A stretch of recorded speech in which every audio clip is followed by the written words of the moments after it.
Welcome to the InGoal Radio podcast presented by The Hockey Shop, source for sports and thehockeyshop.com. This is episode 265. I'm David Hutchison, here again with the one and only Kevin Woodley, and we're going to handle things for another week or two from here in beautiful British Columbia. What's new, Woody? Not much. Well, actually, a ton. A ton is new. It may be late July and not much going on in the hockey world outside of us, but man, it is prime time for goalies getting ready for camps, getting ready for going to camp early and their captain skates. And that means we've got a whole bunch of goalies back on the ice, preparing. And we had an opportunity to catch up with a bunch of them up in Kelowna last week. So really excited. Awesome just a great week. Really excited to roll out today the first of several interviews that were gathered while we were up in BC's beautiful interior, featuring Devon Levi of the Buffalo Sabres. So we catch up with him once again, and a fantastic sit down as our featured guest presented by NHL Sense Arena. It's the first of many and the start of a really good roll of content that we've got coming out. Yeah, it was pretty cool to walk into the gym of James Wendland, who's going to have another 5 Damn Things article for us soon, only to see this week's featured guest presented by NHL Sense Arena wearing an InGoal shirt for his workout. Yeah. Good old Devon Levi. You know, while we were up there, Woody, I heard you say, and I completely agree with you, that he's one of the nicest guys you're going to meet in the league. But I also said there has to be something about goalies because there's so many guys we say that about. Yeah, I had him up there in my top 3, and 2 of them are sort of Kelowna regulars. So maybe it's just the relationships we build. James Reimer, and who we also have a podcast episode coming out with. Great conversation with James while we're up there, and Eric Comrie. So I think in talking around the league, like, you get similar sense about those guys from their teammates and stuff. There is, you're right. I mean, maybe it's the relationships we built, but there is sort of an all good guy team amongst the goalies. Maybe it's just the goalies are awesome, right? Probably. Yep. There's something to do with it. We have to deal with so much stuff from the defensemen and the forwards that we just band together in a goalie union unity of niceness. I'm looking forward to hearing what you guys were chatting about in the interview this week. In our gear segment with Cam at the Hockey Shop, we're going to be taking a look at an update to the Bauer 960 mask. Can I say maybe, Woody, it's an iconic look? Remember how excited we got when it actually went on sale because of how rare that is, and because there's a new version coming out, an updated version that we thought necessitated the old one being on sale. Well, we've got the new one finally, and we'll go over all the features. I would say it is an iconic look. It's one that hasn't changed for a lot of years, even if the technology that goes into it, the fits available within it, have evolved over years. I do think that look is still sort of a staple in the industry. For sure. In our parent segment presented by It Goaltending U, the app, we're going to talk about sticks for young goaltenders and a few things around that from questions from parents. The segment will be, if you'll pardon the dad joke pun, shorter than most, but it is a common question. Before we go too far, could I ask everybody a favor who's listening? As always, the podcast each week is completely free. It would mean a lot to us, though, if you would stop by and leave a rating and a comment with your favorite podcast provider, whether you're on the Apple app or maybe you're listening on Spotify or somewhere else. If you could just leave a little rating, that would mean the world to us. Really appreciate it. Okay, before we check in with our parent segment from Stop It Goaltending and our feature guest from NHL Sense Arena, we're going to head over to the Hockey Shop for our weekly look at gear. Woody, what's going on over at the Hockey Shop? A sale? Sale? There's a sale. Sale? Sale? Sale? Rinkside Rush sale up to 40% off at the Hockey Shop and thehockeyshop.com right now. They've got discounts on a long list of goalie equipment. Too much for us to mention right now, but I would highly recommend heading over there and checking it out. Like I said, up to 40% off as part of the Rinkside Rush sale that's on right now at the Hockey Shop and thehockeyshop.com as well. We keep getting into these new segments. We got another one this week with the Bauer 960. We walked you through the CCM XF Pro stick last week, and we saw a number of goalies using it up in Kelowna and talked to them about it for a review we'll have coming out at InGoalMag.com. But whether it's that or other items, there's constantly new stuff coming in at the Hockey Shop. So whether it's checking out the sale to save big bucks this summer for your upcoming season, or wanting to get insights or pricing on the newest, the latest, the greatest, they've got it right now at the Hockey Shop and thehockeyshop.com. Make sure you check them out for all your goaltending needs and check in with their experts to make sure you get the gear It's not just the latest or not just the best priced, but the gear that actually works for your game and how you play it. What I'd love about what you've done with InGoal since day one, Woody, always positive about the gear, just talking about what's right for your game, and you and Cam do that together. So if you've got one of the best in the business, whether it's Cam or whether it's your Bauer 960, you're going to be curious about what a refresh looks like with an update on a classic. So let's listen to Woody and Cam on the Bauer 960.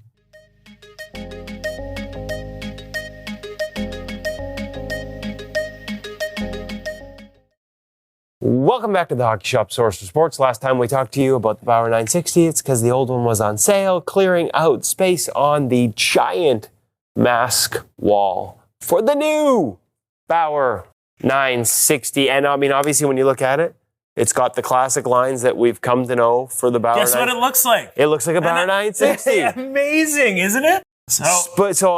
I mean, given how big a deal we made of the rarity of the last one being on sale and how quickly you sold out of them, yes, I'm assuming there's something new here. I mean, you don't want to mess with the classic in terms of the look. No. So what is improved? What is new in the new Bauer 960? So mainly, we're getting some internal upgrades on the mask itself. Obviously, visually, aspect side, it's pretty much the same. New 960 logo, if you want to really call out a bit of a difference.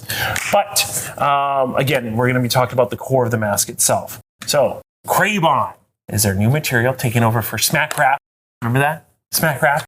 I don't, actually. Okay, so basically what is Craybon? It's their carbon material. So they're using this all throughout the mask, 12K or 24K carbon weave throughout. So still including the fiberglass. You're getting that carbon on top of that as well, just to help with overall vibration dampening and impact reduction. You get their DTC foam, their Defense Cloud Tech, with the liner itself, and that goes into the chin cup. So that kind of replaced Pour-On, right? That's correct. Yeah. Similar material, less porous than Pour-On. So it's not going to hold water. Ideally. I mean, to be honest and to be totally frank with everyone here, we all know, and if you've worn a 960 before, they do absorb a lot of sweat. Again, the further reduction and attempt to make sure that that is still reduced is in here. They've also hollowed out the ear holes just a little bit more to create a bit better ventilation with the mask. Also curing in the mask itself. That's all been improved by this new design liner. Backplate. What's like?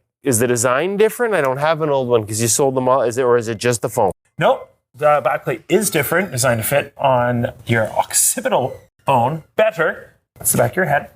So it rests a little bit better. This helps to improve the fit of the mask. It stops it from kind of like bulging forward. It's actually carved out a little bit more in terms of that being the difference. If you've ever fallen on your head, or in Cam's case, been dropped on your head, multiple times, you know that it's important to have a little protection on the backplate. It always used to irk me. Maybe it's because I've had a really bad concussion from getting slew-footed and hitting the back of my head on an old mask that had no protection back there. But the fact they've integrated the foam and a proper design to sort of protect you from that type of impact makes me very happy as a goaltender. I thought about that. Would make you happy as a goaltender parent, I would imagine, as well. Yes. What else? Well, there's a mask back here. Ooh, there's a fly on my mask. Oh, no. One more surprise. We have a black 960. This is new. What? Or new to you. Yes. Black went away with like the XPM series of masks way back when. So that would have been like 2019-ish, around there. So ski reduction. We've got black back. We saw it come back in the Enemy one. Now we got it in the 960 as well. So if you're looking to switch up that look and get something a little bit different, you can go black. Updated foams, a little less water retention. You have better protection. Nice redesigned chin cup. And now, black stock available in the new Bauer 960. If you've got any questions about fit, sizing, availability, give them a call. 604-589-8299, 1-800-567-7790, or thehockeyshop.com. Check us out. You can find us there. You can also check us out on all of our social media feeds. Like, subscribe, all those things. Jazz it up.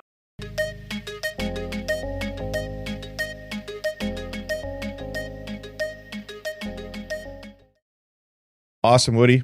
Thank you. It was really cool to see that. I know there was such a sense of anticipation after the old ones went on sale, but you can see they made some significant changes, even though the look is going to be the same.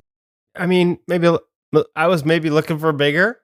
Yeah, I'll be honest with you. I thought this was going to be like a bit of a game changer. I had a hunch. I'm going to be honest with you. I had a hunch or maybe an inkling that this might be them, right? We talked about the CCM custom and the fact that CCM now has a 3D printed liner. We keep hearing these rumblings from Bauer. So when they actually put the old 960 on sale, I thought maybe the new 960 might include that 3D printed liner and the ability to customize it. Not yet, but still some really important and helpful changes to the line, to the Bauer 960. And at the end of the day, there's a reason Cam sold out of the ones that went on sale so quickly. It is a popular look, it is a popular fit, and it is a popular mask in terms of safety features, comfort, all the things you've come to expect from, I think you said it right at the beginning, an iconic mask. So an updated version, check it out now at the Hockey Shop or thehockeyshop.com. If you've got more questions, make sure you ask them. And while we were both excited and hoping for something custom, having seen the process for the CCM helmets and masks, you can understand why it's taking a while for these things to come to market, because there's a ton of work behind them. Well, and there is a process to making sure you get it right. And anytime you launch new tech, especially when you're talking about something as iconic as the 960, you want to make sure you have every aspect dialed in. And there's been sort of there's a bold step by CCM to come out with a 3D printed liner for their masks, and now offering a custom, the ability to scan your head. We'll get into that in a future edition, maybe very near future here of the gear segment. Yep. The ability to scan your head for shape and size and have that, because it's 3D printed, you can have it custom printed to match. But as you said, not an easy process, fairly laborious one. So everybody wants to make sure they have their details and their technology and their procedure dialed in before they launch. This is one case where CCM's ahead of the curve on it. Okay, here we go. Our friends at Stop It Goaltending U, the app, always bring us the parents segment because they are such a fantastic resource for parents and goaltenders. Woody, what's new over at Stop It Goaltending? Well, there's something new every week, and that's what makes Stop It Goaltending U, the app, such an important tool for goalies everywhere. So let me just give you a quick rundown of an example of what's new this week. Of course, you've got your daily primers, quick 1-minute videos every day. But on top of that, for this week, there's a 3-minute Goalie 101 video with former NHL goalie Andrew Raycroft that breaks down the bump drill. It's got video highlighting proper entries into the RVH, mechanics, and the keys to a good bump across to the other post, and a proper exit from that post, as well as insights on an inside-out path into the post, the importance of a 30-degree angle when you go into it, and more, all with Andrew Raycroft, former Bruin, former Maple Leaf, longtime NHLer, and now analyst and goalie coach, as well a longer 13-minute goalie systems video with Adam Mercer, breaks down plays across the middle of the ice, or the slot line, as our friend Steve Valaket would call it, and the keys to managing it. Adam goes through video using NCAA stars, including Jacob Fowler and Matt Davis, to highlight the importance of control and depth management. And that is just a quick glimpse into what you get every week. Those are the highlights for this week at the Stop It Goaltending U, the app. When you download it and subscribe, you get an automatic subscription to InGoal magazine as well, the best of both worlds. Stop It Goaltending U and InGoalMag.com, a premium subscription. No better way to learn more and become a better goaltender than those two combined. Make sure you check it out now. And of course, you can check it out wherever you're downloading your apps, whether that is on the App Store for Apple or on the Google Play, or you can check out their landing page at stopitgoaltending.com. Love the partnership we have with our friends over at Stop It Goaltending U, and all the new people it's brought to InGoal and the new folks it's brought to Stop It Goaltending U, the app. And speaking of partners, there's a big partnership all the time between goalie parents and their young goaltenders, trying to help them be the best goalies they can.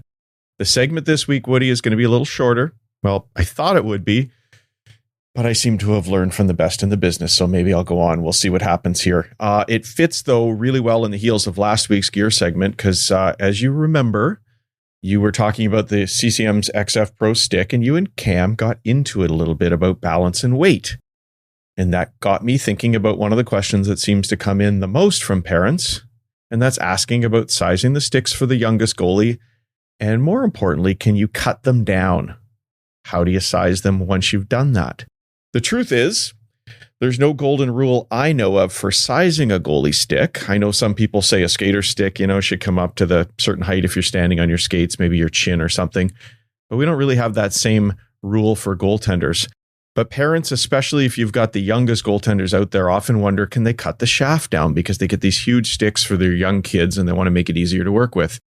So often for years, if you checked out on the internet forums, you would see people screaming that you can't cut down a goalie stick because you're going to change the balance of the stick. And sure, it makes a difference. But as you and Cam proved last week, balance is in the hand of the holder. There is no right answer. A stick that's too large, though, or too long will be too hard for a young goalie to handle, period. So cutting down a stick for a young goalie to make it more manageable is okay. Don't just take that from me. We've heard it from all kinds of coaches and goaltenders, and we'll talk about that in a second. One thing I often have heard people say is, are you going to do some irretrievable damage by cutting the carbon fiber in the stick? You know, people say that if you get a nick in carbon, it's going to create a flaw that will lead to breakage.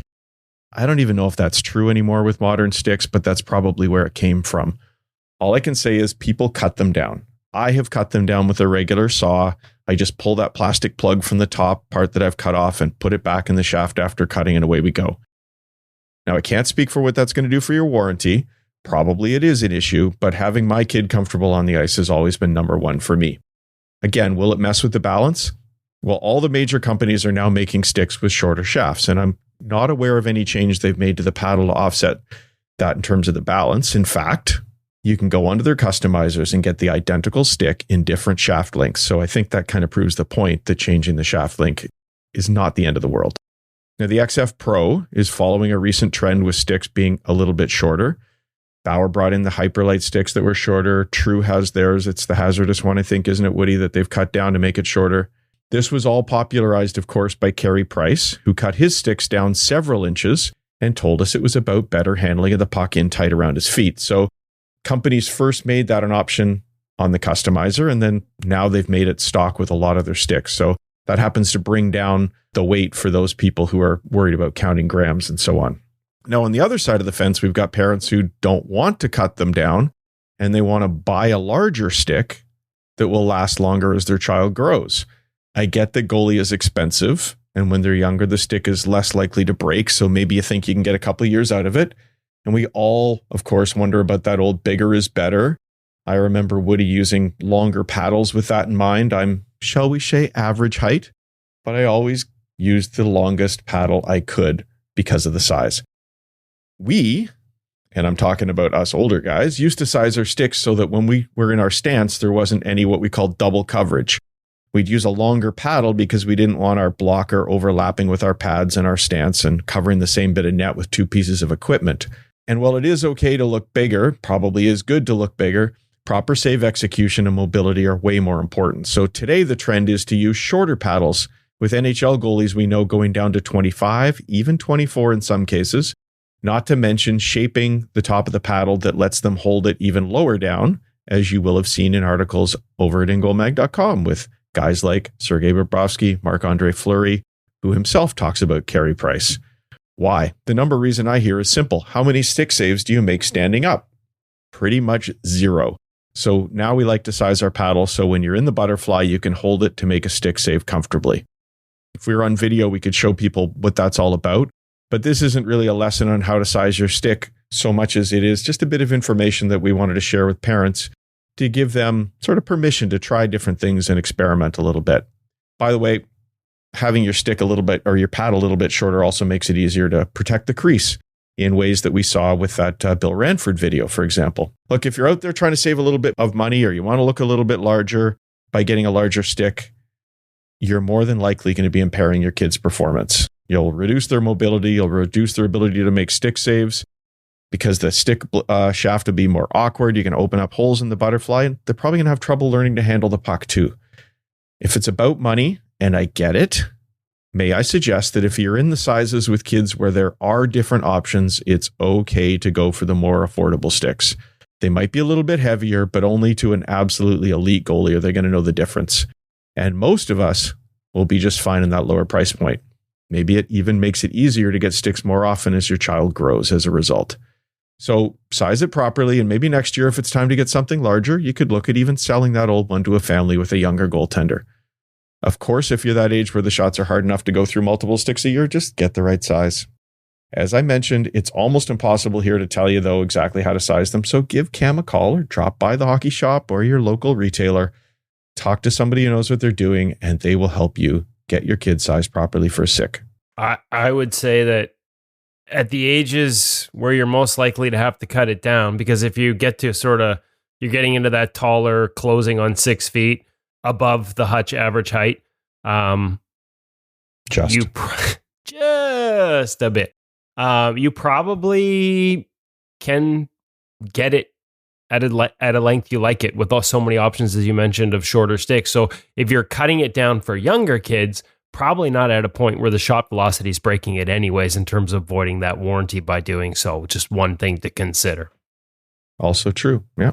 So try some experiments. You can also borrow sticks from other goaltenders, as I often see kids doing at camps. One of those other little bits of value when you go to a good goalie camp is the kids will trade off gear a little bit and see what they like. And that's a good way of learning. Okay, thanks for joining us for some parent stuff. If you do have questions, as always, parents@ingoalmag.com, and we'll see if we can address some of those for you, or just tell us what you're thinking about the same topic, and we'll share some of your thoughts with everybody. Okay, Woody, our featured guest this week is presented by NHL Sense Arena VR. Devon Levi, recorded in person in Kelowna. And this is where I tend to say some nice things about NHL Sense Arena. Of course, it's an incredible VR tool for goaltenders, with realistic shots even from NHL players, great drills, training programs with new ones added all the time, including the one that was just released from former PHF goalie and now NCAA coach Abby Ives. And you've heard here how goalies right up to the NHL use it. Even Joey Decord using it to warm up and between periods of an actual NHL game. But I think this week I'll just leave it at this, because if you listen to this week's interview with Devon Levi, he'll tell you why he uses NHL Sense Arena. Because it came up in your conversation, Woody, and that's about as real as it gets. Yeah, and you'll hear it early on in the conversation. It comes up from him. So, because last time we talked to him, I knew he was an avid user, but I forgot to ask, which tells you about my skills as an interviewer, especially given we're sponsored by them. This time, I forgot to make a note to ask, but he mentioned it earlier as one of the tools that evolved in terms of how he uses it during this season in the NHL. And so it naturally added a note to my go back to this, and he did, and got into the exact way he uses it and how that's changed and how that's evolved. So further validation at the pro level that this is a legitimate tool. I also think it's important to have that validation if you're a young goalie out there and you're worried about what other people might think if you take it to the rink as part of your preparation to play. Listen, some of the best in the game, whether it's Joey Decord, whether it's Devon Levi, are using this as a tool in that manner. So there's no shame in doing it yourself. We heard Joey Decord talk about using it between periods to dial in his glove. If it's good enough for the best, it's good enough for you. And it's always nice to sort of have that reinforcement from the guys at the higher level that they're not shy about talking about virtual reality as a tool to get better. And Devon does just that as part of an interview that covers a lot of different things. Can you set the scene for that interview? Because as people listen, they're going to hear a bit of a different sound. A little bit of echo in there, maybe how it sounds when you're chatting in an empty dressing room. Which is where we had this conversation after a nice time with Devon up in Kelowna. And I will say that he was very gracious with this time for both this interview and a little bit of video work. We've got some video drills coming at InGoalMag.com featuring him and Marco Raimondo last summer in Montreal. Not always the best place in terms of sound quality to sit in a locker room at the local rink, in this case, West Kelowna, but a great spot, a natural setting where the goalies are comfortable. And so that's where we did it. And I think you'll hear that in this interview because Devon is pretty relaxed and comfortable in the conversation. I actually think it sounds fantastic, Woody. It just sounds different. One of the things that's really cool about it is it feels like you're sitting in a rink. And you know, rinks have this look, they have this feel about them as you walk in that just feels like home. So I think it's great that you did it there. And with that, Kevin Woodley, ladies and gentlemen, write down the date, Monday, July 29th. Kevin Woodley was speechless. Kevin Woodley and Devon Levi chatting in Kelowna, BC. I had nothing to add.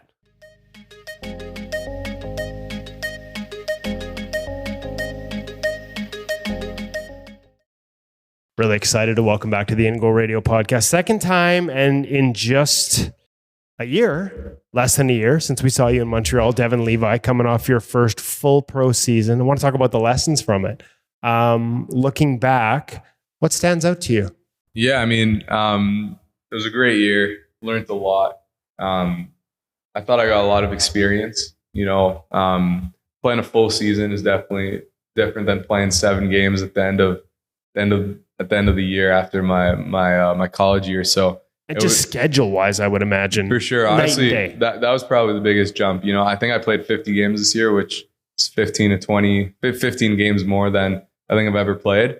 Plus, all the games that you were backing up. And it was definitely a different schedule to try to manage. There's the physical side where, you want to be getting your work in, but you don't want to be overexerting yourself. So it's really trying to fit, like for me, it was figuring out what do I want to start practice with and what do I want to end practice with. Having those good intentions. Regardless, like if it's a good day, a bad day, just making sure I'm getting my work in. I have the tendency to want to stay out for like an extra 20, 30 minutes, feel the puck if, practice wasn't great that day. But really just having a good focus going into practice. Getting good work in, and then if I want more reps, maybe going watching some video, doing some VR instead, something that I could give my body a little bit of a rest, because the most important thing is being fresh on game day, mentally and physically. So that was kind of the battle to try to manage that. The physical part was probably easier than the mental part. Because mentally it's easy to, be thinking about hockey all day, for me at least, because, I had school as a distraction the year before where, I could only focus on hockey so much of the day. And then the other part of the day is dedicated to my academics. And this year was really the first full year that like I could just be hockey. So I learned, how to manage my time a little bit, having some things to do away from the rink, some hobbies that, you could take your mind off the game and then be even more fresh going into the next morning. Not that having hobbies is a bad thing, but sounds like you almost had to force yourself to take brain breaks from hockey a little bit. Is that what you're saying? Sure, like you had to have something else. Yeah, really finding balance in your everyday life. It helped me show up to the next day to the rink with a little bit more energy, a little bit better focus. I started to realize that the more time I spend on, thinking about the game or at the rink or doing some extra stuff, it takes out of my next day a little bit. I feel like the quality of my reps are maybe a little bit lower. So really this year was just focusing on quality instead of quantity, because you're getting that quantity in game. So when you're in practice mode, you have to be really smart about, what you want to work on and what you want to do. Because if you're overdoing it in practice, games are going to be really hard, and then recovering after games is that much harder. So for me, it was really finding that balance, and Mike Condon helped me a lot with that at school. Actually, he was always telling me like, "Hey, do you need this? Do you need to do this?" So it was just kind of figuring out what I need and what I don't need, just so I'm not in burnout mode. I was going to say the recovery is a lot different when there's a game 2 nights from now as opposed to the following weekend. Like when you were in college, there's so much gaps there. Yeah, at school, you get 4 days of practice leading up to your games, and you get 2 games, you get a day off after, and then it's a little bit more of a scheduled approach to the season, where mentally you kind of just know what you have to do when you have to do it. It's the same thing every week. I'm in my routine. It takes that like thinking and that planning out of it. But this year it was like kind of figure it out on the go. That also takes a little bit of mental energy too. So being able to kind of manage myself, my energy, really understand what I need, what I don't need was really important, because, you could do everything and do everything else that every other goalies are doing, and that could burn you out. Do you need that? Maybe not. So just really listening to your body. How'd you prioritize those decisions? What I need, what I don't need? Like, I guess each one would be unique. Yeah. Like, was there a process whereby you're trying to you came to figure out like, okay, like this I really can live without, but this I really need? Like, it's just experience. Trial and error? Yeah, it's the only way is through experience. there's some days where like I stay out too long on the ice, and then the next day in practice I'm a little bit tired. And I like journaling my practices, and looking back, you could kind of correlate things.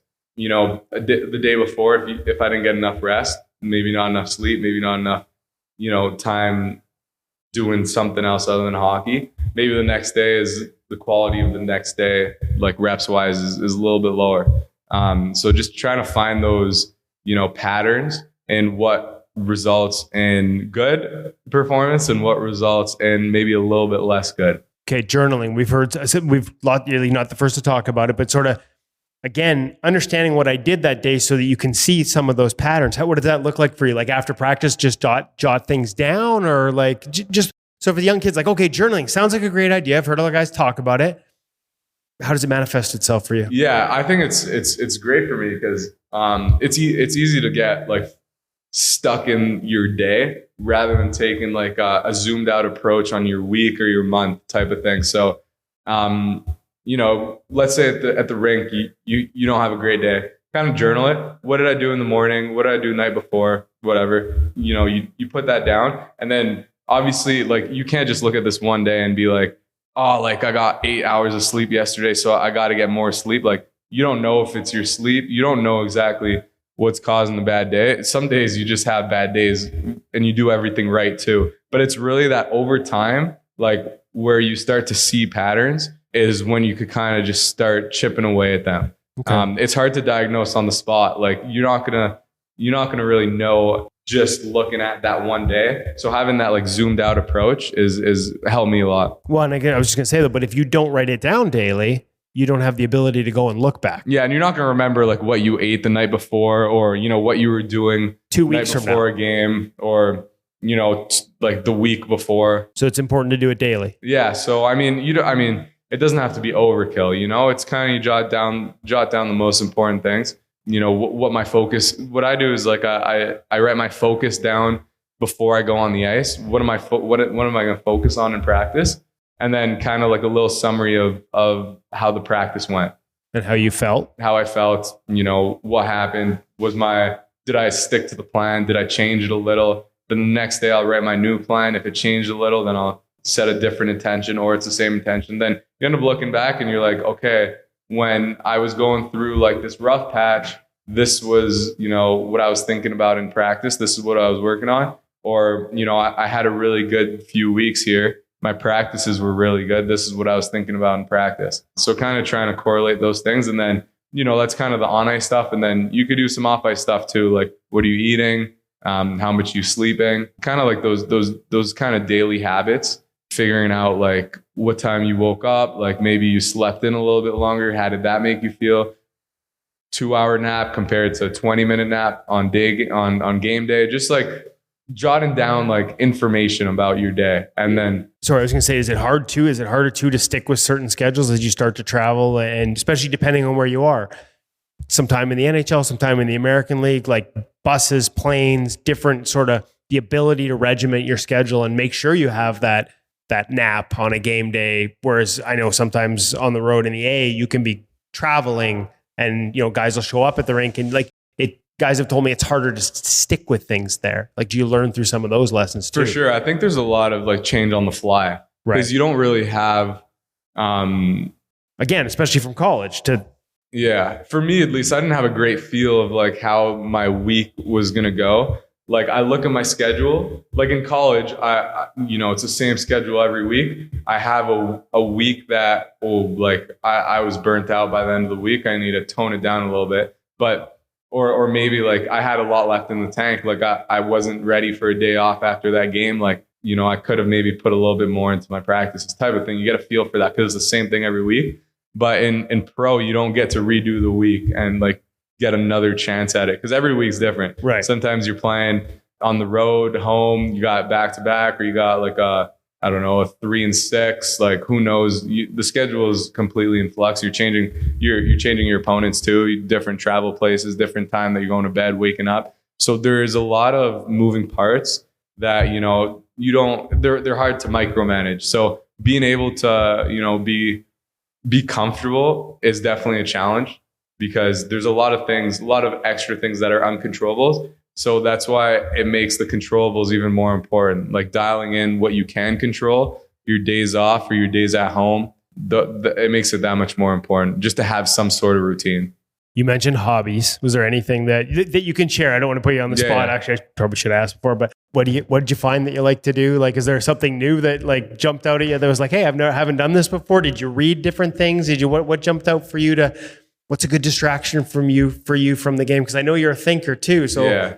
So like how I approached it was I knew I needed something that I enjoyed that would kind of take my mind off of hockey. So that I could be fresh mentally the next day. But I also wanted something that, I could still challenge my brain, challenge myself a little bit. And so I ended up taking up painting. Like I've never painted in my life, maybe when I was like in grade 2. But I just felt like, working the creative part of my brain, just trying to get something of quality. And it's super meditative, honestly. It's very enjoyable. I loved it. And, first few paintings weren't great, but then just kind of getting a feel for it, understanding, watching some videos. It was a little bit of a learning curve. And then, I had fun. I had my own place. I'd paint something, put it on my wall, started like a little collection. So it was fun. It was a good hobby. It honestly like took sometimes like six hours in my day. And, they're a great 6 hours. Like I completely forgot that, I'm a hockey player. I got a game the next day, for example. And then you realize, oh, I get to play hockey tomorrow. Like, that's great. That's fun. Instead of, thinking the whole day about the game the next day. It gets a little bit mentally exhausting, especially with 82 games. So, that kind of excitement to, have something else that you're excited for makes you more excited to play hockey, makes you excited to, it's just that balance in your life, like really makes everything more enjoyable. So, I mean, I'm not an artist. I got a daughter. I don't know where it comes from, but man, some of the stuff she creates blows me away. And I see as she was learning sort of the science of the art, like the shapes and like drawing faces and stuff. Like, were you a landscape guy? Because I know you have a very like sciencey brain too, obviously. Mm. So were you like, where'd you find that balance between the art and there is still a procedure element, there can be a procedural element to drawing and painting. Did you try and get away from that completely? I'm curious where your brain went on this, like structured and then add the art after, or a little bit of both? Honestly, I just drew with whatever the hell I was in the mood. I love it. Okay. Make, some days it was like Spider-Man stuff, like a big Marvel fan. So just trying to make some Spider-Man paintings was fun. Like I drew a beach once. I just felt like being at the beach. So why not paint it? So love it. Just kind of like that, just kind of escaping the moment and just diving into, whatever I was painting. It was fun. It was enjoyable. We're not going to have a Devon Levi, Bob Ross, like YouTube art channel anytime soon? Probably not. It might take like 20 years before that happens. But, instruments like music. I love music, listening to music. I know how to play the piano.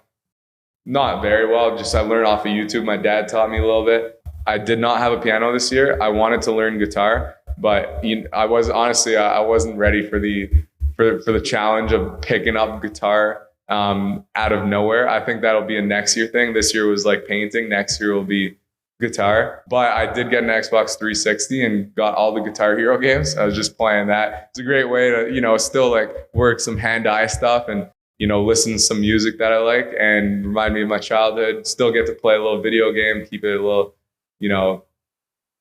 just like fun and, nothing crazy, nothing too hard. Also a little bit of downtime where, I could relax and just enjoy something and not really challenge myself too hard, but it was just fun. It was a great pastime. It's funny because we do have articles. We actually there's a science between playing sheet music guitar and the neural pathways required for getting the different chords or notes. It's as close as the to a glove. Like they actually tied it into a goalie glove hand. The same you're training the same neural pathways if you do it off sheet music. It has to be read so that there's something there's an actual transference there. Cool. We've done articles. I'll have to send you a link.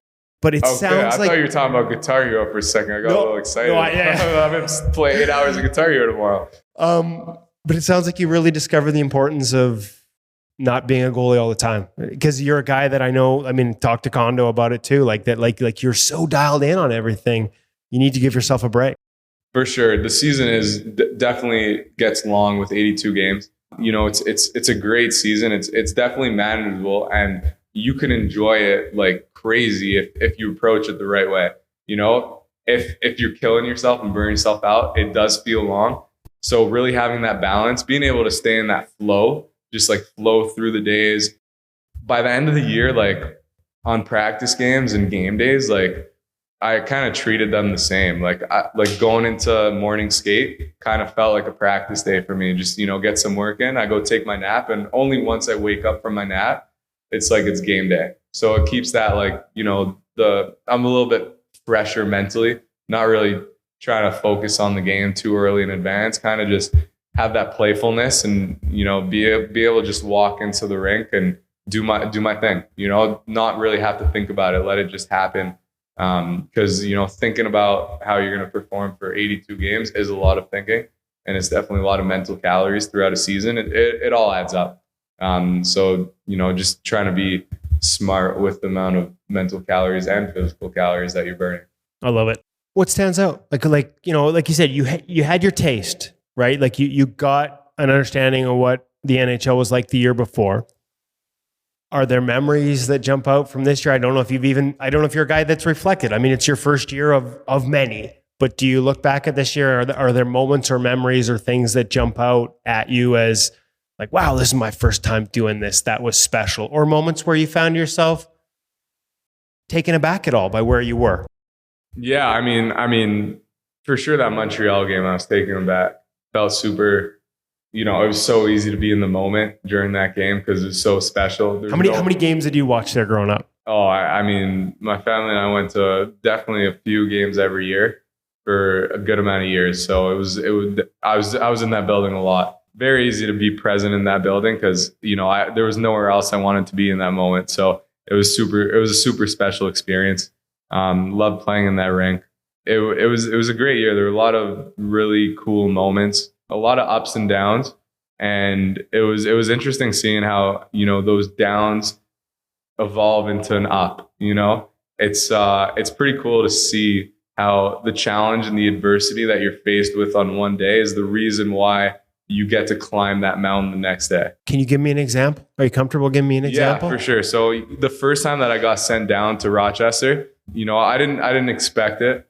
And it was my first experience with, kind of getting let off. And, it went really well. I had a good talk with Kevin Adams and the rest of the coaching staff. It was the right decision for me to be able to go and play and get games, get more experience, get comfortable. And, at the time, you never want to get sent down. Right. So it definitely took a second to kind of process and, understand that this is going to be a great experience. I think I could have gone into that with a negative mind and made it a negative experience, but I took it very positively, even though it was definitely a challenge. But what happened was my time in Rochester ended up being unbelievable. I had such a good time there. It was so good for my game. The boys were unbelievable. I had so much fun. I really felt like my comfort with, being on the ice, taking shots, like kind of rose the more I played there. And I was able to get settled. I was there for a little bit, and it was a great experience. And that low became, a high, really, really enjoying my time there. And then, kind of riding that wave of the high, I got called back up and I played 3 games, and those 3 games were probably the best 3 games that I felt in, probably out of all my NHL games. So really seeing how, those moments of adversity really are there for a reason to get you ready for your next climb. You're never going to go down and keep going down forever. There's always a rebound. And even when you're up there, there's a rebound down. And, kind of expecting that makes it easier to manage the highs and the lows, and understanding that it's like the yin and yang, they follow each other. They're only possible with each other. So, those moments where you feel, are hard and that you have some adversity, just being able to smile in the face of that and knowing that it's good for you it's really hard to do. I was going to say, it's easy to recognize it now. Were you able to in the moment? Maybe not immediately, but like, it sounds like you had some awareness of this even in the moment. Yeah, maybe a little bit in the moment. It's more looking back on, okay, wow, that was pretty cool. But having experienced that, you could kind of feel it going into your next moments, your next high, your next low. You kind of know that there's light at the end of the tunnel. As long as you keep being positive and, you're looking at the end of the tunnel. Dealing with us, maybe not in goal because we ask different questions, right? But like there is an external pressure, I think. And obviously you're a guy who's been put in a spotlight there in Buffalo. Did you feel that at all? It felt like watching the answers from a distance, like you'd really detached yourself from the expectations that others had of you, that you really were in your own space.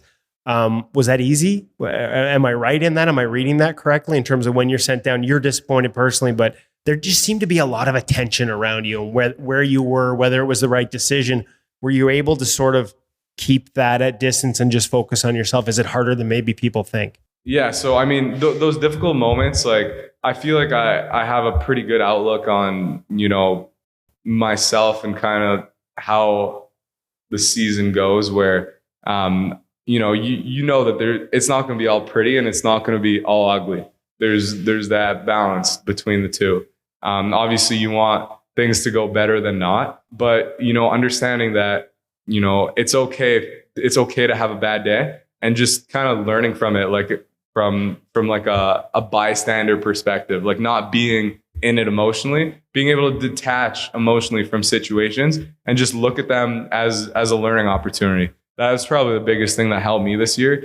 My meditation practice also helped a lot.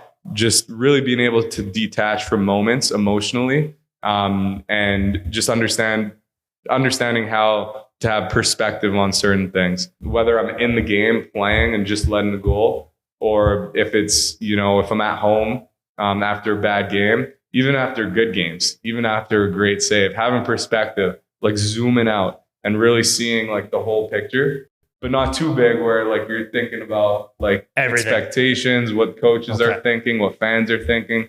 It's really just staying in an athlete mind's like not keeping that noise external, even as you zoom out. Yeah, just focusing on myself. Really just at the end of the day, you want to perform well and you want to win, but I think it's more important to have like a mastery mindset. Like, obviously I want to win a Stanley Cup and I want to win every game. That's the goal. But to go into practice, maybe after a game when you're tired, maybe after a bad game, or maybe after a good game and you don't really want to practice, but having that mentality that like, I want to be a master. Like I'm not content with just winning a game or winning one cup. Like being a master at your craft, really honing in on the process is what brings the results. So the results are all part of that, they're there, but you don't really want to look at because they don't mean anything. You could have a really good game and do a lot of things not so good. You could have an awful game and you did everything well. And it's just really the consistency of doing the right things over time that will bring those results. So it's not even worth thinking about the results. It's more worth thinking about the process and becoming a master at that. Okay, so the puck is a frozen piece of rubber in an odd shape on a sheet of ice. So bounces happen all over the place. And you're right. You can have a perfect game from a process standpoint and still not get the results. It's hockey. How, like saying that and being able to attach from, where does video fit in between you knowing and being comfortable that the process was right? And this sometimes stuff happens because it's a frozen puck on a sheet of ice. Like how do you sort of maintain that process versus results? How do you detach from the results? Do you use video as part of that process and review, or do you just know in your head, like I've had a good game and stuff happened? I mean, even having like after a good game, after a bad game, it's still good to look at the video. Okay. Kind of just take the emotion out of it. When you're playing, you're kind of looking in at it. process when you're looking at the video. Like for sure. How I moved, Yeah, I mean, I'm looking at everything. Like I'm looking at, my technical game, looking at my reads. I'm looking at like situationally, like how was I, like, I remember how I was feeling in certain moments. How did I manage, the game when we're up 2-1 with 3 minutes left in the third type of thing? Was I able to really focus in and dial it in? And really learning from that. Like I'd look at, some technical things. Okay, do I want to play this a little bit differently? Like maybe my depth, maybe my angle is off. Was the read right? And then it's kind of situational, like how was I mentally and emotionally in this moment? And then there's some good moments, some not as good moments that, you know, are fixable. You have it right in front of you. It's you have your game tape. You just gotta find it and, you know, take the emotion out of it. And just look at it how it is. Is it something I could build off of? Sometimes it's like, guy scores a great goal, you got to tip your hat. Sometimes, okay, maybe I could have had that. And, you know, it kind of gives you peace of mind in game when, you know, things are happening. It's like, sometimes you want to figure it out in the moment, but also, you know, that there's another shot coming. So you have to trust your process. So you trust the process. I know I'm going to do video after the game. I'll talk with my goalie coach, you know, figure that stuff out. Right now, it's just time to have fun and compete. And then in practice is when, you know, I'll maybe make a change. There might not be a change to be made. Sometimes you think that you should have had it in the game, and then you go back, look at video with your goalie coach, like, it's a good play, it's a good shot, whatever the case may be. So diagnosing in game isn't always the best idea. Really just sticking to your process, doing it more often than not will probably lead to better results. But, you know, it's not going to be 100% all the time. You're not going to win every single game and get a shot at every game. So it's just consistency with what you're doing. Meditation, obviously the focus is on when you meditate on the ice and the Jedi stuff. And I will have to ask about what you think of the making you move it. But you mentioned also, like, whether it's after a game, like, where does it fit into the other parts of your life? Because again, I feel like that's almost like the visualization thing. Like, we hear it a lot. I was talking with Clay Stevenson earlier today, and he was talking about visualization, and the kids hear it, but they don't know what it looks like. How do they fit it into their lives as a goaltender to help them, right? Like, what is it? Is it look through the mind's eye? For you, meditation, can you help me with that a little bit? Is it like if I was 15 years old and I was like, how can this help me as a goaltender and in life? Yeah. Outside of, you know, the very public times you do it in game, where else does it fit in your life? Yeah, you don't have to be in the middle of a game, like on your knees, like I'm doing it. You also don't have to be at the top of a mountain like a monk, balancing. Because that's the stereotype, right? Yeah. You know, you could do it at any point of the day. It's really just a second to focus on what's going on inside rather than outside. You're taking in so much information, you're not even realizing it. The external stimulus is an absurd amount that you're taking in throughout a day. So it's important to really filter it and understand what's going on inside and being able to, you know, let stuff out as well. There's so much coming in. So instead of bottling up and grabbing onto it, just understand, like, feeling it inside and just understanding how to breathe through it and let it kind of chill out and disappear. Because it always does.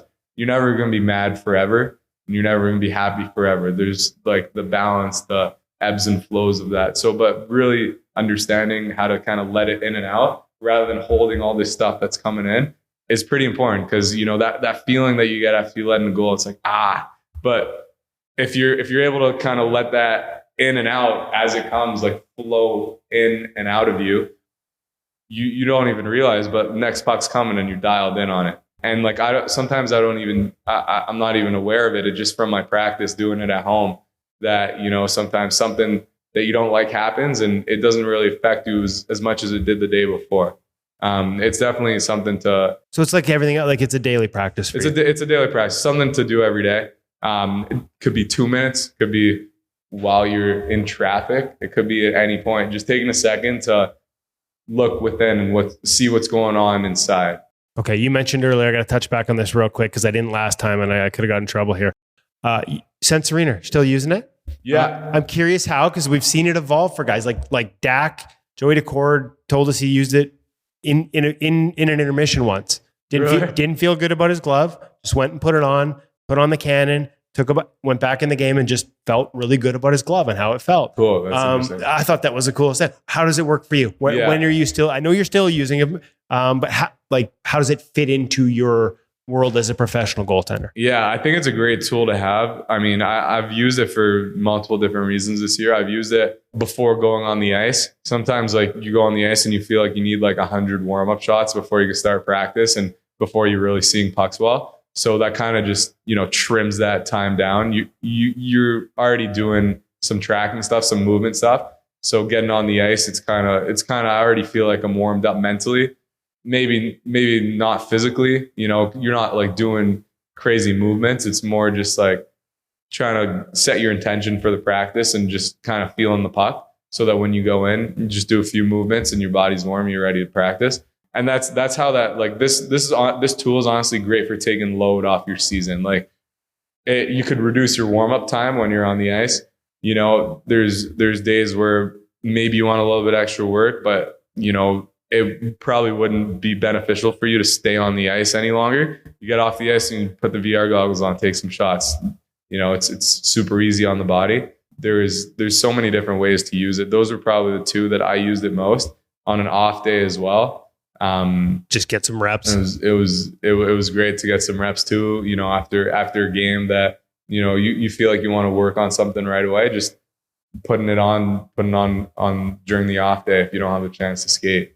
It's also great. Actually, what I use it the most for was away games for morning skates. When you get to the rink, the other team skates first, and then you go on. Your time is very finite, and you get maybe 3 to 5 minutes of goalie shots before you go into the morning skate. And there's some days where it's like, wow, that was not pretty. That was not pretty. Like doing some of those flow drills, those 2-on-1 drills, 2-on-0 drills without having seen a shot before is not easy. So putting the VR on, getting some shots, getting warmed up a little bit mentally, physically, seeing the puck, hopping in those drills are way easier, way more manageable. So that's kind of to the extent that I used it, and it helped me a lot.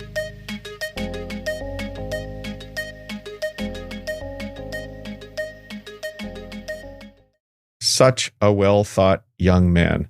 I love that he's trying everything he can to become a better goalie, but he's not chasing change. We learned that if he tries something and it fits, then fantastic. And if it doesn't, then he's got that critical eye that tells him it's time to just move on and do something different, because the number one goal for him is to be able to go out there in games and play without thinking. Which probably, actually, this is going to sound like a shameless plug, but kind of tells you something about him continuing to go back to NHL Sense Arena as one of those tools that he does rely on. That is a shameless plug. But think about it. It is real, right? Like it's, yeah. I love his approach. I do think, and we've talked about this a lot, you have to be careful not to try and add too much.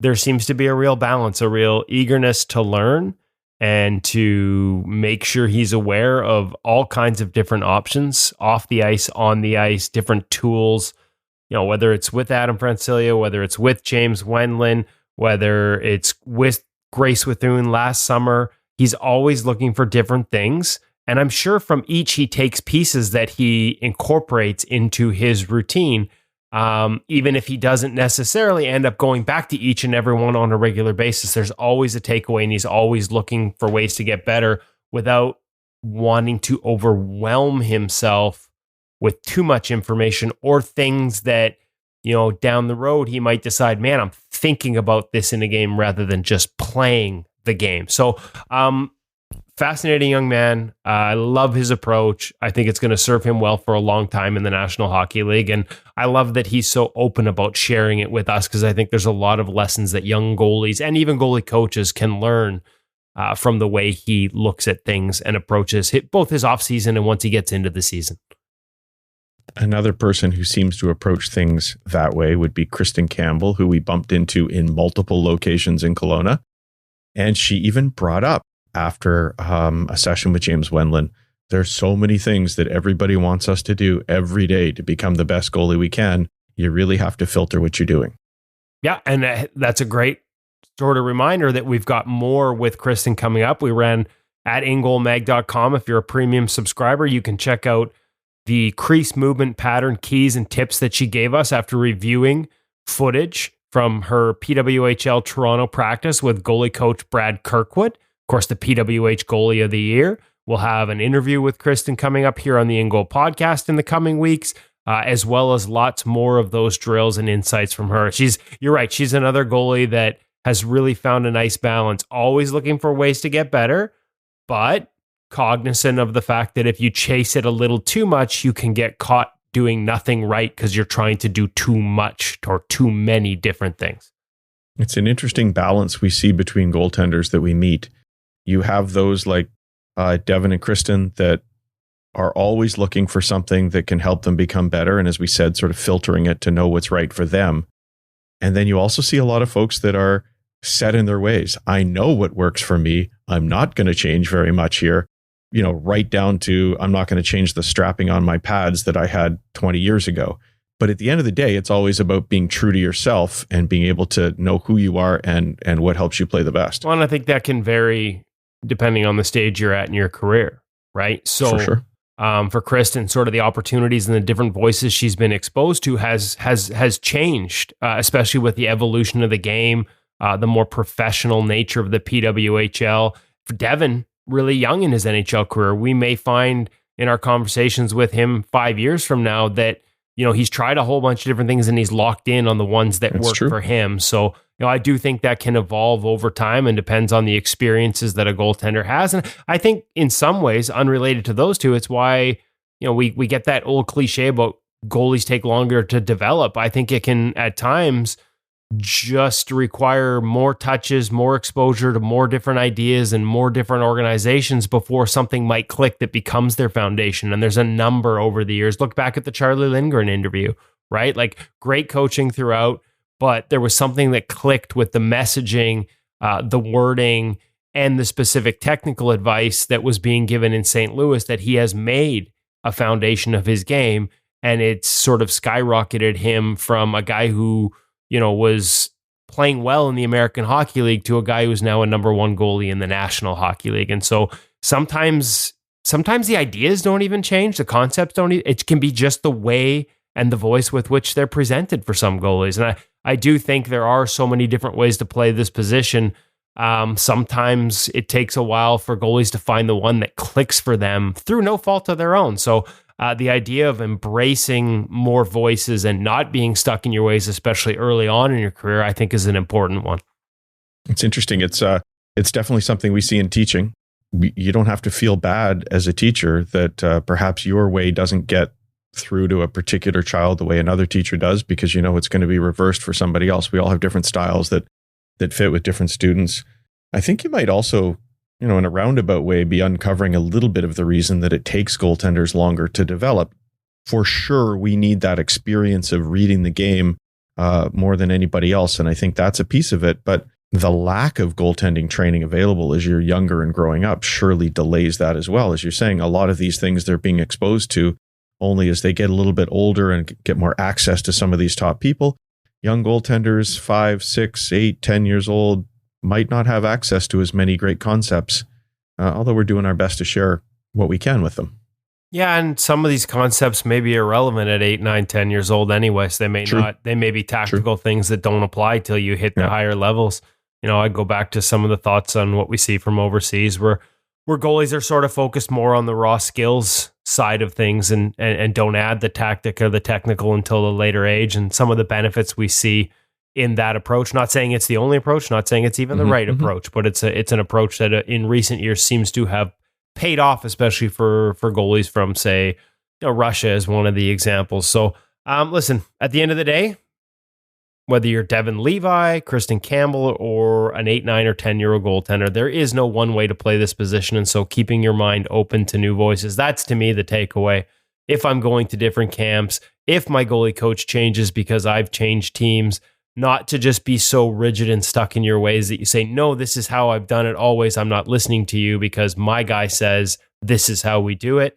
You can always take something away, even if you don't doesn't benefit you and you don't agree with it and you don't end up adopting it long term. That open mind towards new ideas. This is what we're all about here at InGoal. We present you with tools. You decide whether to add them to your toolbox. And I think that's a great way to approach the game in general, no matter what age or level you're playing it at.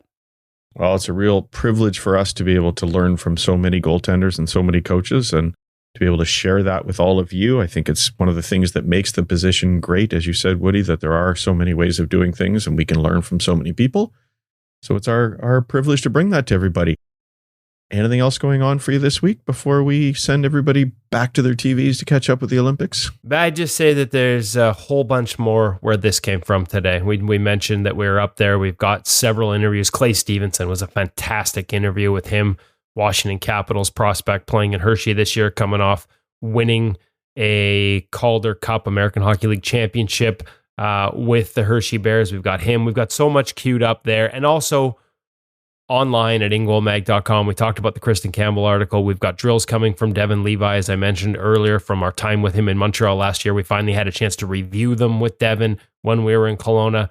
Just a ton of content coming at InGoalMag.com. So if you're not already a premium subscriber, make sure you check it out soon. InGoalMag.com. Join us for the ride. Okay, goalies, goalie parents, goalie coaches, thank you as always for sharing your valuable time with us again this week. We hope you enjoyed it as much as we always do. Our thanks to Stop It Goaltending U, the app, to NHL Sense Arena, to Cam and his team at the Hockey Shop, and to you for joining us. He's Woody, I'm Hutch, and for Darren Millard, thanks for joining us again on the InGoal Radio podcast, presented by the Hockey Shop, source for sports. We hope you have another great week out there in goal.